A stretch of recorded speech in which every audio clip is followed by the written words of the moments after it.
అనేది ఏర్పడడం జరిగింది. బహుశా మనలాగే కంప్యూటర్లు, పెన్ డ్రైవ్లు వాటిలో సేవ్ చేస్తున్నారో, క్లౌడ్ లో సేవ్ చేస్తున్నారో తెలియదు, కానీ ఒక సన్ మ్యాగ్నెటిక్ ఫోర్స్ ఒకసారి భూమిని తాకే వరకు ఇవన్నీ డౌన్ అయిపోతాయి. అలాంటిది ఏదో జరిగిందో ఏమో తెలియదు, కానీ మళ్ళీ నాథమునుల దగ్గర నుంచి మళ్ళీ దాన్ని కొంచెం కొంచెంగా పునః ప్రతిష్టాపన చేయాల్సినటువంటి అవసరం ఏర్పడింది. మనకు అందరికీ తెలుసు, దివ్య ప్రబంధం అలా నాథమునుల వారి యొక్క అనుగ్రహంతో నమ్మాళ్ళ వారిని వారు ప్రార్థించి మనకందరికీ కూడా అందేటట్టుగా చేయగలిగారు అని. అలాగే ఈ పంచ సంస్కార ప్రక్రియ గాని, వేదానికి ఉండేటువంటి సరైనటువంటి అర్థ విశేషాన్ని లోకంలో ప్రచారం చేసి మళ్ళీ నాస్తిక మతాలని ఖండించి ఆస్తిక తత్వాన్ని, వేదవాంగ్మయాన్ని మళ్ళీ లోకంలో ప్రతిష్టాపన చేయడం కోసం ఆవిర్భవించినటువంటి జ్ఞాన భాస్కరులు రామానుజ దివాకరులు అంటారు. దివాకరులు అంటే దివం కరోతి ఇది దివాకర, పగటిని అందించేవాడు, రాత్రి చీకట్లను పారద్రోలి పగటిని అందించేవాడిని దివాకరుడు, సూర్యుడు అని అంటాం కదా. ఒకసారి సూర్యుడు ఉదయిస్తే చీకట్లను ఎవరు మళ్ళీ పారదోలక్కర్లా, వాటంతా అవే ఎలా తొలగిపోతాయో అలా భగవద్ రామానుజులు అవతరించే కాలం నాటికి ఆ రోజుల్లో ఉండేటువంటి మతాలు కొన్ని కాపాలికం లాంటి క్షుద్ర మతాలైతే, కొన్ని నేనే బ్రహ్మ, వేరే దైవతత్వాన్ని అంగీకరించాల్సిన అవసరమే లేదు అనిపించేటువంటి అద్వైత వాదనలు కొంత, బౌద్ధవాద సర్వం శూన్యం అనేటువంటి బౌద్ధ వాదనలు కొంత, ఈ రకంగా నన్ను మించిన తత్వాన్ని అంగీకరించే స్థితి లేకుండా మానవ సమాజం ఉండేటువంటి ఒక దుర్దశ, అజ్ఞానపు చీకటి అంతా ఆవరించి ఉంటే ఆ రోజులలో ఆవిర్భవించారు జ్ఞానభాస్కరులుగా మన రామానుజాచార్యుల వారు. వేద ప్రతిపాద్యమైనటువంటి పరతత్వం యొక్క అస్తిత్వాన్ని నిరూపిస్తూనే ఆ పరతత్వం యొక్క కళ్యాణ గుణాలు ఎలా ఉంటాయి, ఆయనకి మనకి ఎలాంటి అనుబంధం ఉంటుంది, ఈ వివరాలన్నీ మనకి అందించడం కోసం ఆ పరతత్వ అస్తిత్వాన్ని నిరూపించినటువంటి వేదవ్యాస సూత్రాలైనటువంటి బ్రహ్మసూత్రాలకి వ్యాఖ్యాన రూపంగా ఒక గ్రంథాన్ని, దాన్ని మనం శ్రీ భాష్యము అని అంటాం కదా. అస్థి బ్రహ్మ అన్న వాదనతో వేదవ్యాసుల వారు ఉపనిషత్తులలో ఉండేటువంటి సారాన్ని అంతటినీ చేసి చిన్న చిన్న ఫార్ములా, అంటే బ్రహ్మసూత్రాలు అని అంటేనే పరతత్వ నిర్ణాయకాలను, పరతత్వాన్ని గురించి నిర్ణయించేటువంటి భాగం వేదంలో ఉపనిషత్ భాగం అని అంటారనమాట. మనకి 4 వేదాలు అనేది అందరికీ తెలుసు కదా. ఋగ్వేదం, యజుర్వేదం, సామవేదం, అథర్వ వేదం అని 4 వేదాలుగా మనకి వ్యాస మహర్షి విడదీసి ఇచ్చారు. కనుక పనిలోపల అది కూడా చెప్పేస్తా. వేద వ్యాసుడు అన్న పేరు ఎందుకు వచ్చింది ఆయనకి? వేదం అంతా ఒక సంకీర్ణమైనటువంటి ఒక సర్కిల్ అనుకుంటే, ఒక సర్కిల్ ని సమాన భాగాలుగా విడగొట్టేదేది వ్యాసం కదా. అంటే సైజులో సమానం అని కాదు, ఆయా మంత్ర లక్షణాలను బట్టి ఒకే లక్షణం కలిగిన మంత్రాలన్నిటినీ ఒక వేదంగా మనకి అలా వేద విభాగం చేసి అందించారు. కనుక వారు వేద వ్యాసులు. వ్యాసం అంటే డయామీటర్ తెలుసు కదా మనందరికీ. అలా వారికి అది వారు చేసిన పనిని బట్టి ఏర్పడినటువంటి బిరుదు అనమాట. అలా వేద వ్యాస మహర్షి ఆ వేదాలలో, ఆయా వేదాలలో వేదము అని అంటే మనకి తెలియని తెలిపేది అని మరొక అర్థం, అది కూడా చెప్పేసుకున్నాం. ప్రసంగ సంగతి అంటారనమాట. ఒక ప్రసక్తి ఏర్పడినప్పుడు దాని అర్థం తెలుసుకుని అప్పుడు ముందుకు సాగాలి. సో వేదము అంటేనే మనకి తెలియని అంశాలని తెలిపేది. వేదయతి ఇది వేద. అలాంటి వేదంలో మనకి ఒక వ్యక్తి నిద్ర లేచిన దగ్గర నుంచి మళ్ళీ పడుకునే వరకు తనకు ఉండేటువంటి నిత్య కర్మానుష్ఠానం ఎలా చేయాలి, తనకు ఉండేటువంటి కామ్య కర్మలని ఎలా నెరవేర్చుకోవాలి, లేదా ఆయా ఉత్సవాలలో, పండుగలలో వచ్చేటువంటి నిమిత్త కర్మానుష్ఠానం ఎలా చేయాలి, అది కూడా ఎవరి వర్ణానికి తగ్గట్టు, ఎవరి ఆశ్రమానికి తగ్గట్టు, ఏ వ్యక్తి ఎలా ఏ సమయాల్లో ఏ కర్మ ఆచరణ చేయడం ద్వారా ఆనందమయమైనటువంటి మానవ జీవితాన్ని సఫలం చేసుకోగలుగుతాడు, ఉజ్జీవన వైపు నడిపించుకోగలుగుతాడు, ధర్మ అర్థ కామ మోక్షాలు అనేటువంటి 4 పురుషార్థాలని పొందగలిగేటట్లుగా దుర్లభో మానుషో దేహ అని అంటారు కదా. అత్యంత దుర్లభమైనది ఈ మానవ దేహం, దాన్ని సద్వినియోగం చేసుకోగలుగుతాడు అనేటువంటి అంశాలన్నిటినీ మనకి వేదాలు తెలిపాయి. అయితే మనం పొందేటువంటి ఆ మోక్షము అనేది ఉత్తమోత్తమైనటువంటి పురుషార్థం.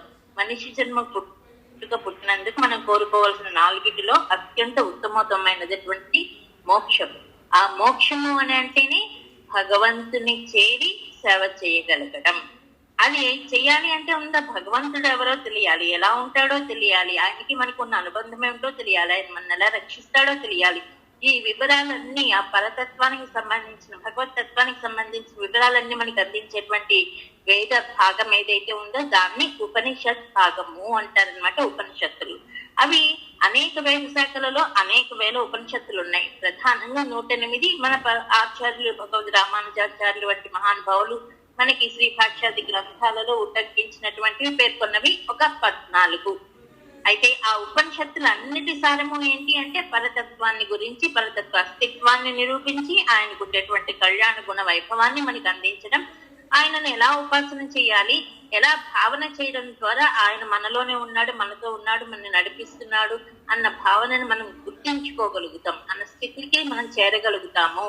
అది ఇక్కడ ఉంటుండగానే భగవతత్వాన్ని గుర్తించగలగడం, చివరి కర్మ తీరిన తర్వాత ఆయన సన్నిధికి, ఆయన లోకానికి చేరగలిగేటువంటి పర్యంతం ఉపాసన ఎలా చేయాలి అని తెలిపేటువంటి భాగాలన్నిటినీ కలిపి ఉపనిషత్ భాగాలు అంటారు. ఆ ఉపనిషత్తులన్నిటిలో ఉన్నటువంటి అంశాలని క్రోడీకరించి ఫార్ములైజ్ చేసి పడేశారు వేదవ్యాస మహర్షి.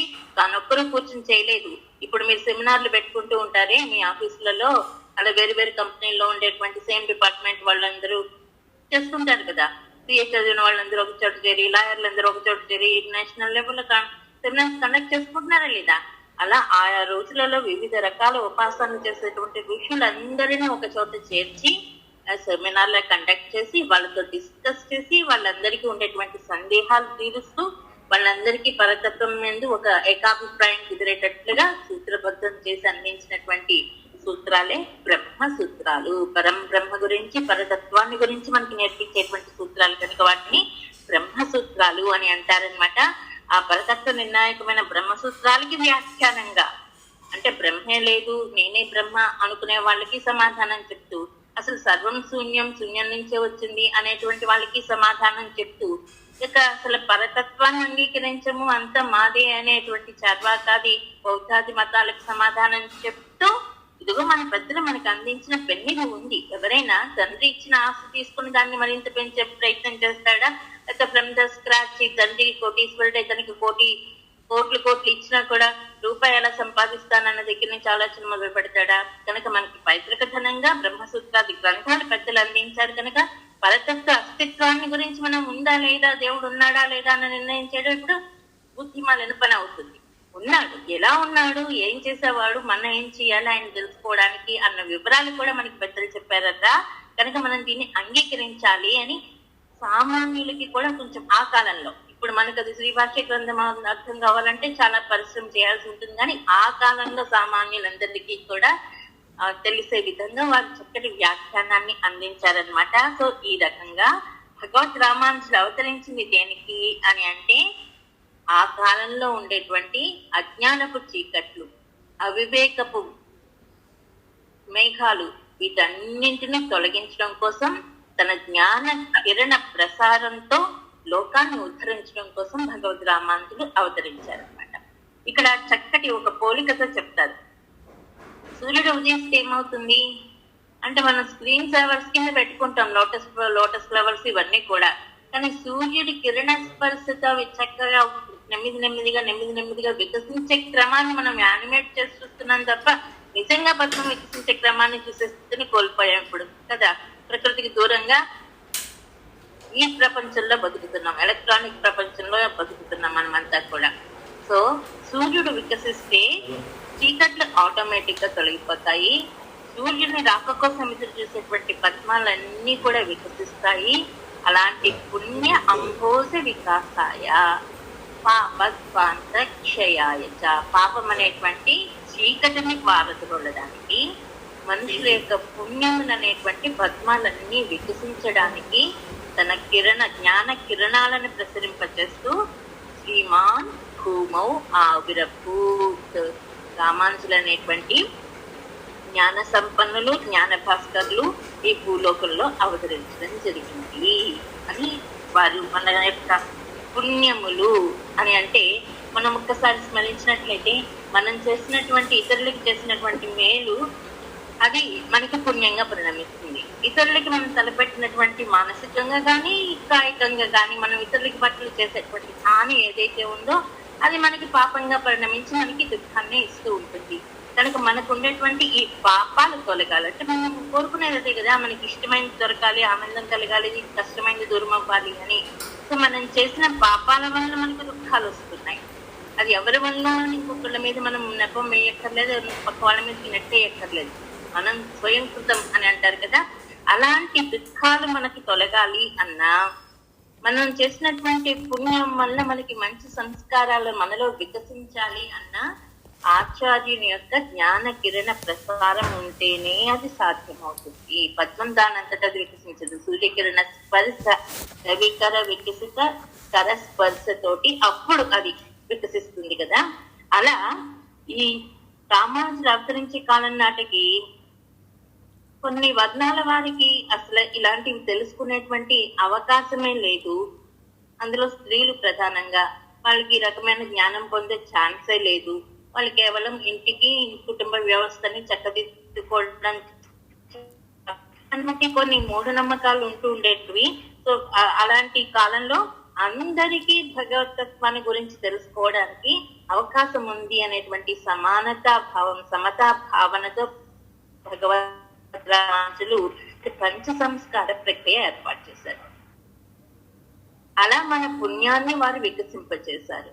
మంత్రం అంటేనే మననాత్రాయతే, మననం చేసిన వాళ్ళని రక్షిస్తుంది, మననం చేయడం ద్వారా రక్షిస్తుంది. అలాంటి మంత్రాన్ని అందరికీ అందుబాటులోకి తెచ్చారు. మన పుణ్యాన్ని ఆ రకంగా వారు వికసింపచేశారు. పాపత్వాంత క్షయాయచ, పాపాలని తొలగించారు. ఎలాంటి పాపాలు? అజ్ఞానం అనేటువంటి చీకట్లు, మనం చేసినటువంటి దుష్కర్మలు అనేటువంటి పాపాలు, వీటిని తొలగించాడు తన జ్ఞాన కిరణ ప్రసారంతో. ఎలాంటి పాపంలో మనం మునిగి ఉండేవారము? కొన్ని మూఢనమ్మకాలు. జ్ఞానం లేకపోతే తెలిసిన దాన్ని ఏదో గుడ్డిగా నమ్మి దాన్ని ఆచరించే ప్రయత్నం చేస్తాం కదా. అలాంటి మూఢనమ్మకాలతో భగవంతుడి ఆలయంలో అందరికీ ప్రవేశం లేదు అనేటువంటి రోజుల్లో భగవత్ సంతానంగా మనుషులందరూ సమానమే, అందరికీ భగవంతుణ్ణి చేరే అవకాశం ఉంది అని ఆలయ ప్రవేశానికి అందరికీ కూడా అనుమతి లభించేటట్టు చేసినటువంటి మహానుభావులు భగవద్ రామానుజులు. అంటే ఈ రోజుల్లో మనకు అలాంటి భేదం ఎక్కువ కనపడదు, కానీ ఇంత మోడర్నైజేషన్ జరిగిపోయిన తర్వాత 1000 సంవత్సరాల క్రితం అంటే ఊహించుకోండి అప్పుడు కట్టడులు ఎట్లా ఉంటుండేవో. అలాంటి వాళ్ళందరికీ కూడా ఒక చక్కటి ఉత్తమ అవకాశం లభించేటట్లుగా, మూఢనమ్మకాలను పారద్రోలేటట్లుగా భగవద్ రామానుజులు మనని అనుగ్రహించారు. అలాంటి భగవద్ రామానుజులు అందించిన జ్ఞాన కిరణాలలో 9 గ్రంథాలను మనకి పెద్దలు ప్రధానంగా చెప్తారు. వేదవాంగ్మయాన్నంతటిని క్రోడీకరించి దానికి సారంగా, ఉపనిషత్ సారంగా బ్రహ్మసూత్రాలను వ్యాస మహర్షి అందిస్తే, ఆ బ్రహ్మసూత్రాలకి ఇంకొంచెం విపులంగా తర్వాత తరాలకి కూడా అవగాహన కలిగేటట్లుగా శ్రీభాష్యం అనేటువంటి గ్రంథాన్ని వ్యాఖ్యాన రూపంగా భగవద్ రామానుజులు అందించారు. దానితో పాటు వేదార్థ సంగ్రహం, వేదాంత దీపం, వేదాంత సారం. ఎందుకంటే వేదాల్లో కొన్ని వాక్యాలు చూస్తే ఒక్కొక్కటి విరుద్ధంగా కనిపిస్తాయి. వేదాల దాకా ఎందుకండి, మనం నిత్యం చెప్పుకునేటువంటి మాటల్లోనే చూడండి, కొంచెం నిదానమే ప్రధానము. మనం డ్రైవ్ చేసేటప్పుడు ప్రతి లారీ మీద ఇదే కనిపిస్తూ ఉంటుంది మనకి, నిదానమే ప్రధానము, జాగ్రత్తగా రారా బాబు అని వెనకాల కారువాడికి హెచ్చరికగా పాపం ముందు లారీ వాడు రాసుకుంటూ ఉంటాడు. చాలా చట్లు చూస్తాం. కానీ కొంతమంది పెద్దలు ఏం చెప్తారు, ఆలస్యం అమృతం విషయం. ఆలస్యం చేసావా అందుకోవాల్సిన అమృతం కాస్త విషయంగా మారిపోతుంది. సో ఆలస్యం చేయకూడదు, కానీ నిదానంగానే వెళ్ళాలి. ఇది పరస్పర విరుద్ధం అనిపించదు. నిదానంగానే వెళ్ళాలంటున్నారు ఒక పక్క, ఆలస్యం చేస్తామంటే అందుకోవాల్సిన అమృతం చేజారిపోతుంది అంటున్నారు ఇంకో పక్క. ఏది పాటించాలి అంటే ఆ రెండు ఒకదానికొకటి విరుద్ధం కాదు. వెళ్ళేటువంటి రహదారిలో గమనం వేగంలో మనం కొంచెం నిదానం పాటిస్తే యాక్సిడెంట్లు అవాయిడ్ చేయొచ్చు కనుక అక్కడ కొంచెం నిదానమే ప్రధానం.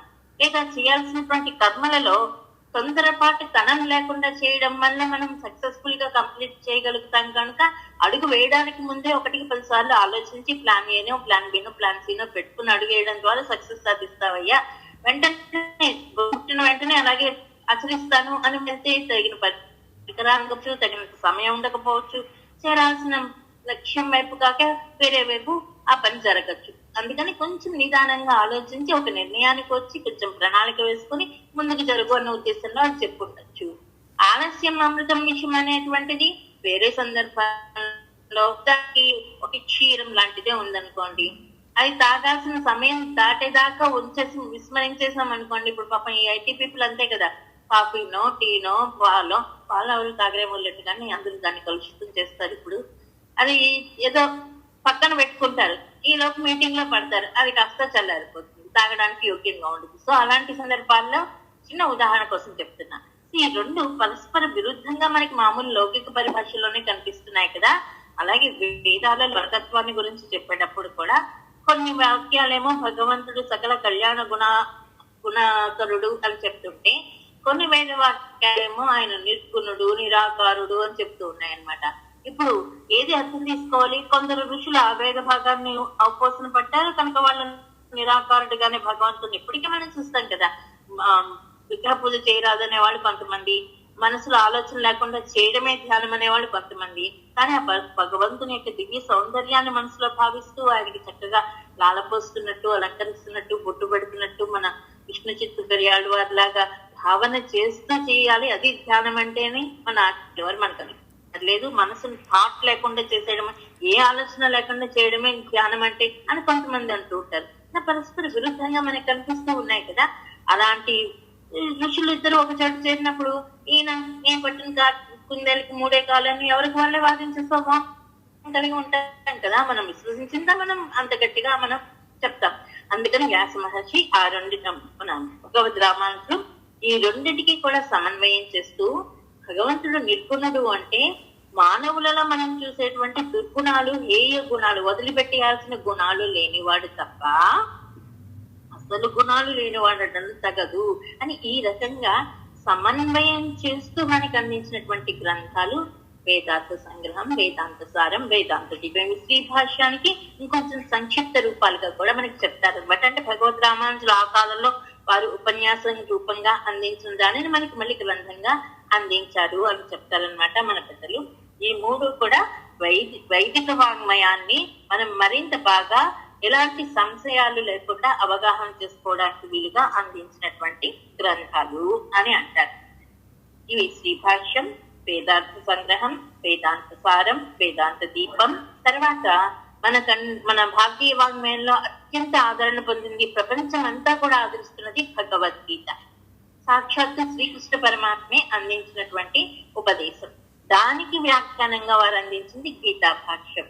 ఇవి కాక వారు శ్రీరంగ క్షేత్రంలో వేంచేసి ఉండేటప్పుడు ఈ పాల్గొన మాసంలో ఉత్తర పంగుని తిరు నక్షత్రం రోజు మనకందరికీ తెలుసు, ఏడాదిలో ఒక్క రోజే 7వ ప్రాకారంలో ఉన్నటువంటి రంగనాథుడు 3వ ప్రాకారంలో ఉన్న అమ్మవారి దగ్గరికి వెళ్ళి బర్త్డే విషెస్ చెప్తాడు. హ్యాపీ బర్త్డే టు యూ అంటాడు. పాపం 364 రోజులు ఆవిడ ఎదురు చూస్తే ఒక్క రోజు వెళ్ళి హ్యాపీ బర్త్డే అని చెప్పి ఆవిడని పలకరించి వచ్చేస్తూ ఉంటాడు. దాన్ని మనం శైత్య ఉత్సవం అని అంటూ ఉంటాం కదా. అలాంటి ఒక అద్భుత ఉత్సవం జరిగేటువంటి సన్నివేశంలో భగవద్ రామానుజులు అక్కడ వేంచేసి ఉండడం జరిగింది.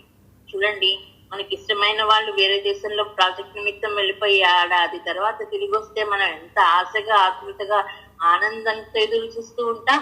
అలా పాపం ఎదురు చూస్తున్నటువంటి అమ్మవారి దగ్గరికి స్వామి చేరగానే ఆయన ఆనందం ఎంత పెరిగిపోతుంది, ఆవిడ ఆనందం ఎంత పెరిగిపోతుంది. అలా పరస్పర అనురాగంతో వాళ్ళిద్దరూ ఆనందంతో వీక్షించుకుంటూ ఉంటే, పరస్పరం వీక్షించుకుంటూ ఉంటే రామానుజుల వారికి దర్శించుకునే అద్భుత అవకాశం దొరికింది.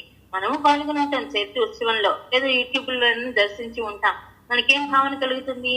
రంగనాథుడి దగ్గర నుంచి నంబెరమాళ్ ఈ ఉత్సవ మూర్తిని తీసుకెళ్లి మూర్తిని అని అనుకుంటాం. రంగనాథుడు వెళ్ళాడు చేరాడు అనుకుంటామా? నంబెరమాళ్ వేంచేపు చేశారండి, ఉత్సవమూర్తిని వేంచేపు చేశారండి అమ్మవారి సన్నిధిలో అంటాం తప్ప రంగనాథుడు వేంచేశాడు అంటామా? అని భగవద్ రామానుజులు మనకందరం ఒకటి గుర్తు తెచ్చుకోవాలి. ధనుర్దాసుకి శ్రీరంగనాథుని దర్శనం చేయించిన మహానుభావులు కదా రామానుజాచార్యులు వారంటే. తన భార్య యొక్క భౌతిక నేత్ర సౌందర్యానికి దాసుడైన వానికి దివ్య నేత్ర సౌందర్యాన్ని దర్శింపచేయగలిగినటువంటి ఆచార్యులైన భగవద్ రామానుజులు దర్శించుకునే విధానం ఎలా ఉండి ఉంటుంది? పంచలోహమైన మూర్తులను కాదు, శిలామయమైనటువంటి మూర్తులను కాదు, పరమ చైతన్య స్వరూపులైనటువంటి ఆ దివ్య దంపతులను, ఆ జగత్ మాతాపితరులని వాళ్ళు దర్శించగలిగారు అన్నమాట.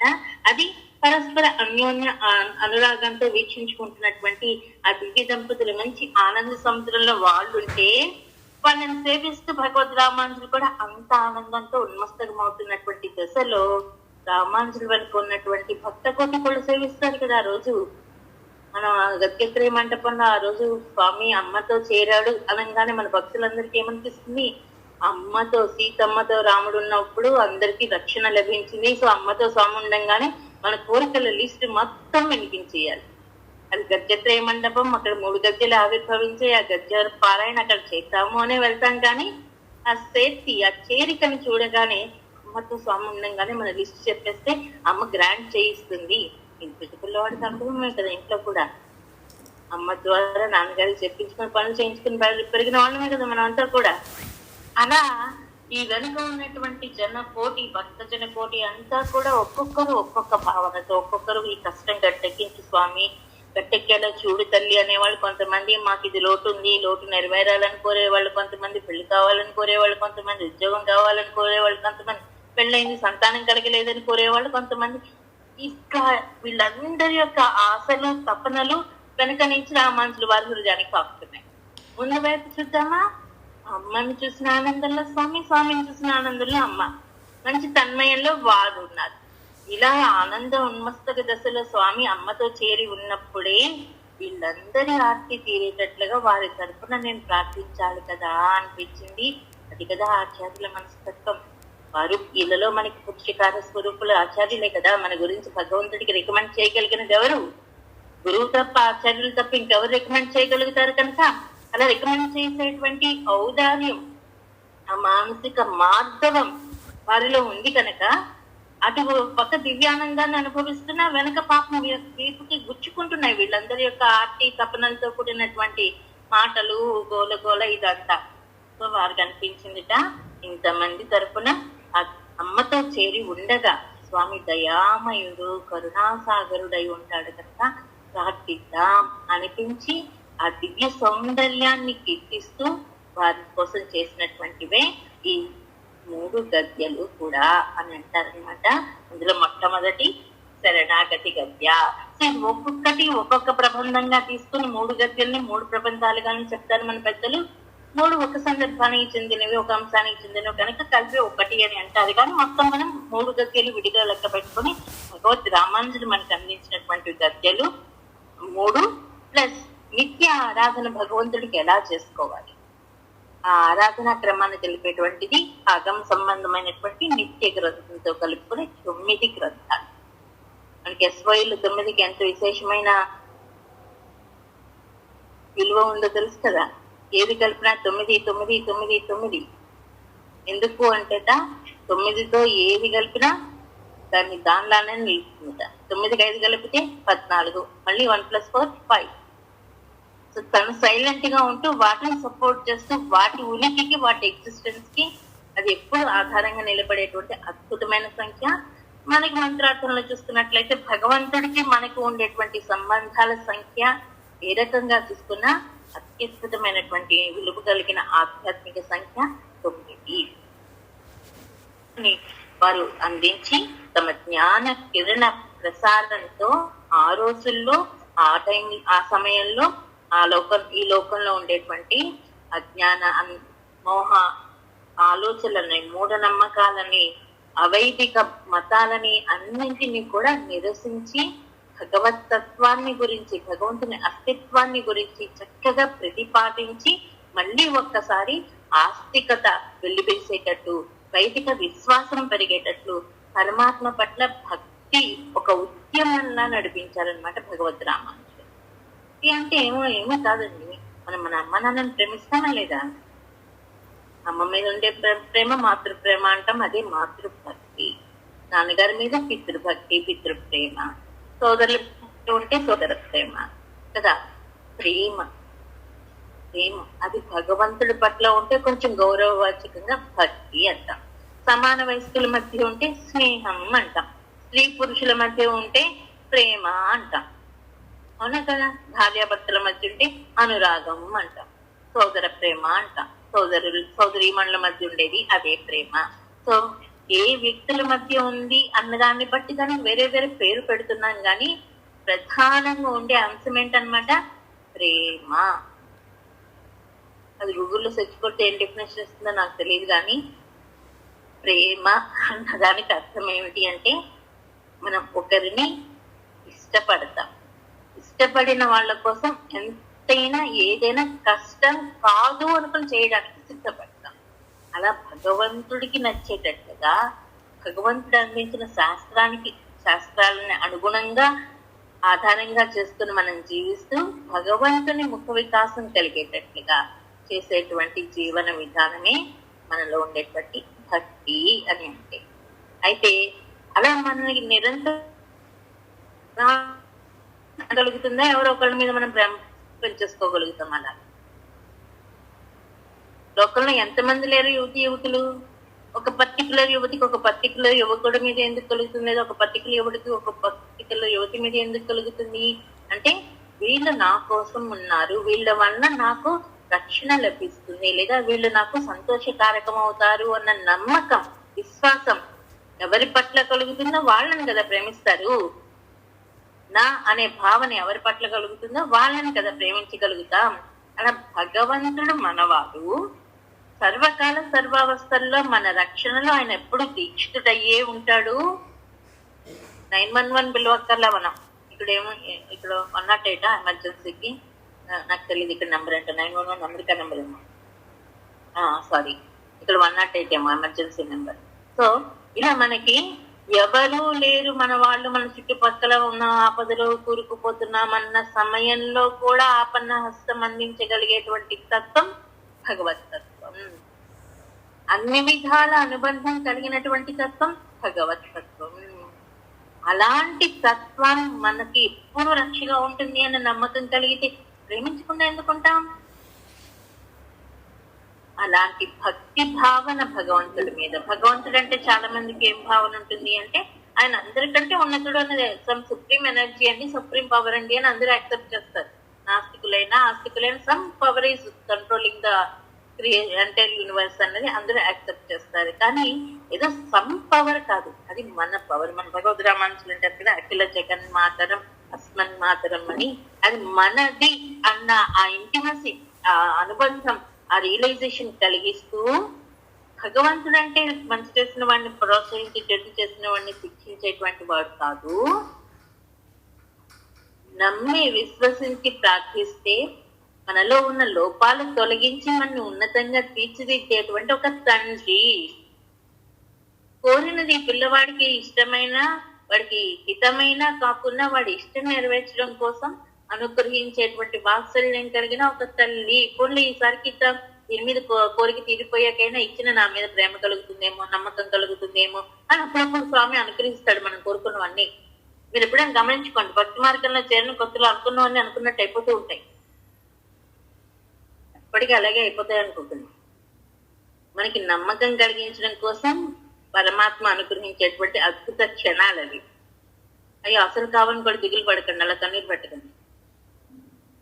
మొదట నమ్మకం కలగడం కోసం ఇస్తాడు స్వామి.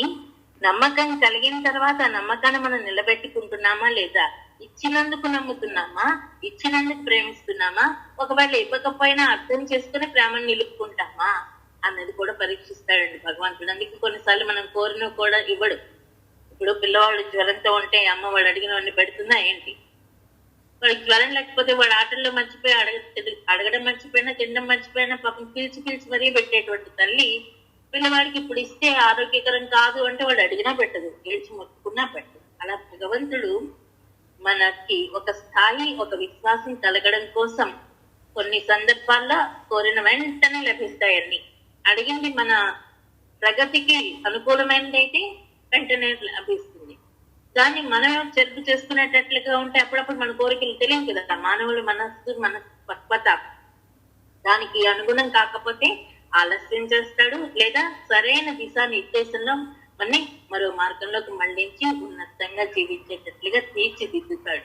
కనుక ఏమోనండి భగవంతుడి మధ్య మిండడం మానేశాడు, అడిగినవి ఇవ్వడం మానేశాడు, ఇలాంటి భావనలు పెట్టుకుని మళ్ళీ అపనమ్మకానికి గురి కావద్దు. భగవంతుడు మనం అడిగినా అడగకున్నా మనకు అవసరమైనది ఏదో తప్పక ఇచ్చి తీరుతాడు కనుక వచ్చిన దాన్ని వచ్చినట్టుగా యాక్సెప్ట్ చేయడం అలవాటు చేసుకుందాం. అది ఒక పెద్ద సాధన.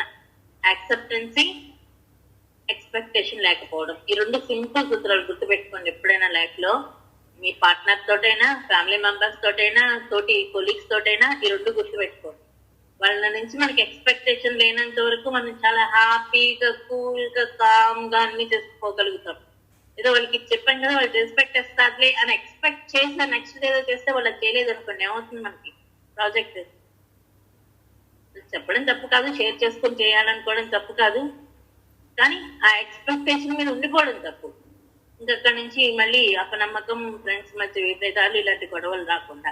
సో ఇది ఆధ్యాత్మిక జీవితంలో అయినా లౌకిక జీవితంలో అయినా ఎక్స్పెక్టేషన్ అన్నది ఉండకూడదు. తర్వాత మనం ప్రయత్నించినా మనం అనుకున్నది రావట్లేదు అంటే భగవంతుడు మనకి ఏదో SMS పంపిస్తున్నాడు అనమాట. ఆయన నువ్వు కోరుకున్నది నీకు ఇప్పుడు మంచిది కాదురా కనుక నేను ఇచ్చింది యాక్సెప్ట్ చెయ్యి అని. ప్రార్థించినా జరగట్లేదు అంటే భగవత్ తత్వం అనుకుని వచ్చిన దాన్ని మనం యాక్సెప్ట్ చేయగలగాలి. ఈ రెండు రాసి పెట్టుకోండి అందరూ. ఓ వారం ప్రాక్టీస్ చేసి చెప్పండి మళ్ళీ నాకు కరెక్టా కాదా, హైపోథిసిస్ ఇది, ట్రూ ఆర్ ఫాల్స్ డిసైడ్ చేద్దాం. ఓకే, ఇది ప్రాక్టికల్ ఐటమ్. ఇలాంటి భగవంతుని పట్ల మనకు ఉండేటువంటి భావజాలాన్ని మార్చి భగవంతుడు అందరివాడు, అందరి రక్షణ కోసం ఉన్నవాడు అని భగవంతుడి మీద భక్తి, ప్రేమని ఒక ఉద్యమం లాగా అందరిలో ఆ భావన నాటుతూ, భక్తి అనేటువంటి బీజాలని నాటుతూ భక్తి సంప్రదాయాన్ని ప్రచారం చేసినటువంటి మహానుభావులు, తద్వారా మన పుణ్యం అనేటువంటి పద్మాలను వికసింపజేసినటువంటి మహానుభావులు భగవద్ రామానుజులు. అలాంటి భగవద్ రామానుజులు అందించినటువంటి ఈ గద్యత్రయంలోకి ప్రవేశించే ముందు కూరతాళ్వార్ అంటే భగవద్ రామానుజులు శ్రీభాష్యాది గ్రంథ రచన చేయడానికి వారికి సహచరుడిగా ఉండి, శిష్యుడిగా ఉండి, వారితో పాటు కాశ్మీర్ దేశం దాకా ప్రయాణం చేసి అక్కడ సరస్వతి భాండాగారంలో ఉండేటువంటి ఆ బౌధాయన వృత్తి గ్రంథాన్ని చదివి రామానుజుల రచనకి సహకరించినటువంటి వారు, రామానుజుల కంటే కొంచెం వయసులో పెద్దవారైనటువంటి మహానుభావులు కూరతాళ్వార్. ఆయన వయసులో రామానుజుల కంటే పెద్ద అయినప్పటికీ కూడా రామానుజులకు ఉండేటువంటి భక్తి అనేటువంటి దానికి, మరికి ఉండేటువంటి జ్ఞాన వైశిష్ట్యానికి కూడా దాసోహం అని శిష్యుడిగా భావించుకునేవారు తనకి తాను ఎప్పుడు కూడా రామానుజులకి. వారు రామానుజుల గురించి చేసినటువంటి ప్రార్థనని మనం ప్రతినిత్యం మన తరగతిలో ప్రార్థనగా ప్రారంభించుకుంటాం. ఇందాక కూడా మనం అదే చేసాం. ఏంటో శ్లోకం అంటే యో నిత్యమచ్యుత పదాంబుజయుగ్మ వ్యామోహదస్తదితరాణి సునాయనే అస్మద్గురో భగవతోస్య దేకసింహోః రామానుజస్య చరణౌ శరణం ప్రపద్యే. యో అన్నది విడదీస్తే యహ అవుతుంది. ఎవరైతే నిత్యం, ప్రతినిత్యం, అనుదినం, అనుక్షణం, అనుదినం కాదు, అనుదినం అంటే రోజులో పొద్దుట ఒకసారి దీపారాధన చేసామా, దైవారాధన చేసామా, ఒక గంట క్లోజ్ చేసామా, కొయిలాడు వారు అయిపోయాయి. మళ్ళీ 23 గంటలు మన ఇష్టం కనుక అనుగుణం కాదు, అనుక్షణం. నిత్యం అంటే అనుక్షణం కూడా అచ్యుత పదాంబుజ యుగ్మ వ్యామోహత అంతవరకు ఒకటే కాంపౌండ్ వర్డ్, సమాసం అంటాం కదా, అంతవరకు వేరు వేరు పదాలన్నీ కలిపి ఒకే పదం కింద ఒకటే విభక్తి ఉంటుంది ఎండింగ్ లో వాటికి. కనుక అచ్యుతుని యొక్క పద అంబుజ, పాద పద్మం, అంబుజం అంటే పద్మం, పాదములు అనేటువంటి పద్మాల యొక్క యుగ్మ జంట అనేటువంటి రుగ్మ బంగారం పట్ల వ్యామోహత, వ్యామోహం వల్ల ఆయనకి వ్యామోహం, మనకి ఉంటుంది వ్యామోహం. అక్షయ తృతీయ వచ్చిన, వరలక్ష్మి వ్రతం వచ్చిన బంగారం మీద వ్యామోహం ఉంటుంది కదా, అది. అయితే ఆయనకి ఏ బంగారం మీద ఉంది అంటే అచ్యుతుని పాద పద్మ యుగ్మము, పాదముల జంట అనే బంగారం మీద వ్యామోహం. అచ్యుతుడు ఎంత అద్భుతమైన నామం, ఎన్ని నామాలు లేవండి ఆయనకి. కానీ అచ్యుతుడు అంటే చ్యుతి లేనివాడు, చ్యుతి కలగనేయనివాడు. చ్యుతి అంటే జారిపోవడం, ఒక ఉత్తమ స్థితి నుంచి, ఉన్నత స్థితి నుంచి తక్కువ స్థాయి స్థితికి జారిపోవడం. అలా జారనివ్వకుండా మనని పట్టుకుని కాపాడేటువంటి వాడు మన నుంచి తను దూరంగా ఎప్పుడూ జారిపోడు. ఒక్కసారి మనం మనస్ఫూర్తిగా ఆశ్రయించామా ఇంకెన్నటికీ మన నుంచి తాను దూరంగా జారడు. తన నుంచి మనని జారిపోనివ్వనటువంటి అద్భుతమైనటువంటి ఆ స్వామి కరుణకి వాత్సల్యానికి పొంగిపోతూ ఆయన పాదపద్మాల అనేటువంటి పాదపద్మపు జంట అనేటువంటి బంగారాన్ని గట్టిగా పట్టుకున్నారట. దాని ఎందే వ్యామోహం ఉంది. చూడండి, మనకి సోమవారి ఇప్పుడు కథ చెప్తారు. ఇంకా పాపం పేదవాడికి ఒక వనదేవత కరుణించి 99 బంగారు కాసులను ఒక కుండ కనిపెట్టేట్టు చేస్తే వాడు వ్యామోహం దాన్ని ఖర్చు పెట్టుకుని హాయిగా సుఖంగా బాగుపడక ఇంకొకటి చేరిస్తే 100 అవుతుంది కదా అని అంత పేదవాడు కూడా ఇంకా ఒక పూటే తింటూ, ఇది మనకున్నటువంటి బంగారం పట్ల వ్యామోహం ఏం చేస్తుంది? ఆ వ్యామోహం తదితరా అని దానికంటే వేరైనవి ఎన్నొచ్చినా ఆకలిని ఓర్చుకున్నాడు, బాధను ఓర్చుకున్నాడు, దప్పికను ఓర్చుకున్నాడు, మరింత కాయ కష్టం చేశాడు. ఇంకొకరు బంగారు కానీ ఎలా అయినా సంపాదించగల నాణ్యం అని దానికోసమే తపన పడుతూ మిగతావన్నీ వదిలిపెట్టేసారు. చూడండి దీని మీద వ్యామోహంతో. మరి అంతవరకు ఎంత కష్టపడ్డాడు. ₹1 దొరికితే ఓ పూటకి ఏదో ఒక నూకలు తెచ్చుకుందాం అనుకున్నవాడు 99 కాసులు దొరికే వరకల్లా ఇంకో కాసు పెంచుకుందామనే తపన పడుతూ భౌతికమైనవన్నీ మిగతావన్నీ దానికంటే ఇతరమైన ఆలోచనలన్నీ ఎలా అయితే వదిలిపెట్టేస్తాడో ఈ అచ్యుతని పాదపద్మపు జంట అనేటువంటి బంగారం మీద వ్యామోహంతో భగవద్ రామానుజులు దానికంటే ఇతరమైనటువంటి ఇహలోకపు సౌఖ్యాలు, ఇతరమైనటువంటి భావనలన్నింటినీ కూడా తృణము అంటే గట్టి పరక. గట్టి పరకలు ఏం చేస్తావు? తేలిగ్గా గిల్లి అవతల పారేస్తాం, తీసి పారేస్తాం కదా. మనకి బాగా తేలికైంది అంటే గట్టి పరక, అందుకే గట్టి పరకలో తీసి పారేస్తారంటూ ఉంటారు. అలా ఇతర భోగాలన్నిటినీ కూడా రుణప్రాయంగా వదిలిపెట్టేసినటువంటి అస్మత్ గురోహో నాకు గురువైనటువంటి దయైక సింహోహో దయ ముద్దకట్టిన దయాసాగరులు అంత ఉదారమైన హృదయం కాకపోతే భగవద్ రామానుజుడిది. గురువు గారు ఎవరికి చెప్పనంటేనే 18 సార్లు తెప్పించుకుని చెప్పినటువంటి మంత్రార్థాన్ని ఎవరికి చెప్పకూడదని ఒట్టేయించుకుంటే చెప్తే నరకం పాలవుద్దని భయపెడితే కూడా నేను ఒక్క నరకానికి పోతేనే ఇంతమందిని తరింపించేసేది కదా అని వారు పని చేయగలిగారంటే మనం కష్టపడి సంపాదించుకున్నది పక్క వాళ్ళకి పంచాలంటే ఎంత కష్టమండి. పోనీ పంచడం వల్ల మంచి జరుగుతుంది అనుకుంటే అదో వేరు. పంచడం వల్ల నువ్వు నరకానికి పోతావు అన్నా కూడా ఏమాత్రం జంకకుండా వీళ్ళందరినీ తరింప చేయడమే ఒక అద్భుత విశేషం కింద వారు ఎంత ఉదార హృదయం ఉంటుంది సార్. ఎంత ఉత్తమోత్తములైతేనే సాధ్యమవుతుంది. పక్క వాళ్ళకి మనము హెల్ప్ చేస్తాం, మనకి సరిపడా మనం చేసుకోగలిగిన తర్వాత పక్క వాళ్ళకి సాయం చేయడం గురించి ఆలోచిస్తాం, అనే కదా. కానీ ఆయన భగవద్ రామానుజుడు తనేమైనా పర్వాలేదు మిగతా వాళ్ళంతా విజయిస్తే చాలు అనేటువంటి ఉదార హృదయంతో మంత్రార్థాన్ని గోపురం ఎక్కి వెదజల్లారు. అంటే ఎంతటి దయ ఉంటే, దయ అంటే ఏంటి మన స్వామి చెప్తారు 3 రకాల స్థాయిలో ఉంటుంది దయ. పక్క వాళ్ళ దుఃఖం చూసి అయ్యో పాపం అనుకోగలగడం ఒక దశ. అరే పాపం వీళ్ళు ఇంత దుఃఖపడుతున్నారే, వీళ్ళకి ఎలాగైనా నేను హెల్ప్ చేయాలి అనుకోవడం 2వ దశ. ఆ హెల్ప్ చేసే వాళ్ళ దుఃఖం తొలగితే తప్ప మన పని మనం చూసుకోకుండా ఉండగలిగేటువంటిది అది తారాస్థాయి దయ అన్నమాట. ఈ 3 రకాల స్థాయిలలో దయని గుర్తింప చేయడం కోసమే సింబాలిక్ గా మనకి నారాయణుడికి శ్రీ భూ నీలాదేవులు అని 3 దేవేరులు. ముద్దగట్టిన దయ కదా అమ్మ, పర్సాఫికేషన్ ఆఫ్ దయ కదా అమ్మ అంటే అందుకని 3 అమ్మలుగా చూపిస్తారు. కానీ సినిమా వాళ్ళు ఆయనకి 2 ఈ రకమైన పిచ్చి పిచ్చి టైటిల్స్ పెట్టి చూపించిందని మనం ఖండించాల్సి ఉంటుంది. సరేనా? ఆ రకంగా దయ ముద్దగట్టినటువంటి దయ అమ్మ, ఆమె పురుషకార స్వరూపుని.